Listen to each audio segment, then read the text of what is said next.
ko gero jauniausią Lietuvos režisieriaus darbą Bondo melodrama. Taigi, šis filmas startavo Berlyno kino festivalio Panorama programoje ir galų gale mes galime jį išvysti čia kino pavasaryje. Tad labai norėčiau pakviesti patį režisierių Romą Zabarauską, tarti keletą žodžių. Ir tiesiog...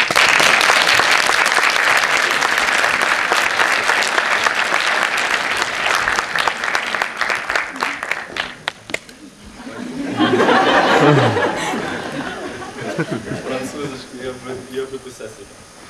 Tai garsiai kalbėti. Rob. Tai kai man buvo sunku kurti šitą filmą ir man reikėdavo prisiminti, kodėl aš jį kuriu, tai aš prisimindavau vieną liūdną istoriją, kurią dabar noriu papasakoti. Tai vienas mano draugas gėjus, žiūrėjo su savo mama televizorių ir ten rodė eilinį reportažą apie naują homofobišką įstatymą arba naują politinį pasisakymą homofobišką. Ir jo mama pakomentavo, kad reikėtų visus vyrus išmušti.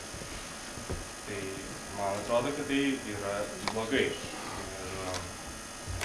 pats esu gėjus ir mane traukia seksualiai vyrai.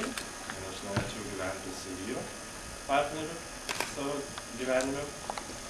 Ir tame manau, kad nėra nieko blogo. Čia galima paploti.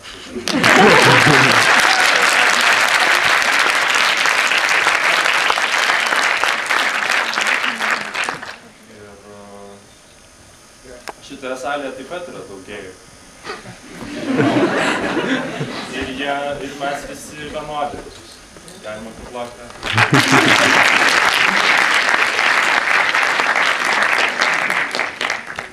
Ir kas turi keistis, tai turi keistis ne gėjai, o turi keistis Lietuva.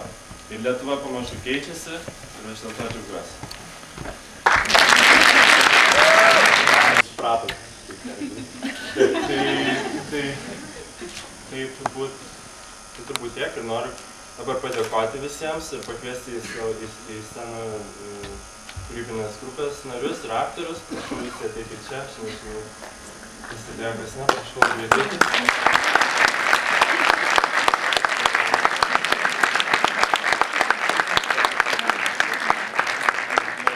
Gintarė Sakelytė, Grafikas dizaineris, Antanas Lokaitis.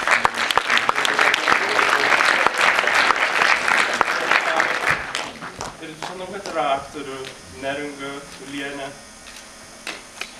galbūt dar Irmantas Vašelis.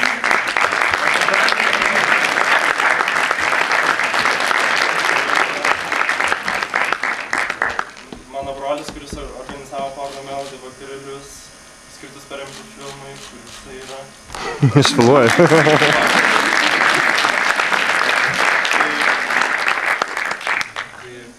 Labai ačiū visiems ir tiems, kurių čia nėra, bet be kurių nebūtų buvęs įmanomas filmas. Taip pat labai norėčiau padėkoti visai savo šeimai ir ypač savo mamai ir savo seneliams, kurie mane labai palaikė ir labai man padėjo. Ir ačiū visiems jums, kurie čia susirinko. Ir turbūt tiek, linkiu gerą filmą.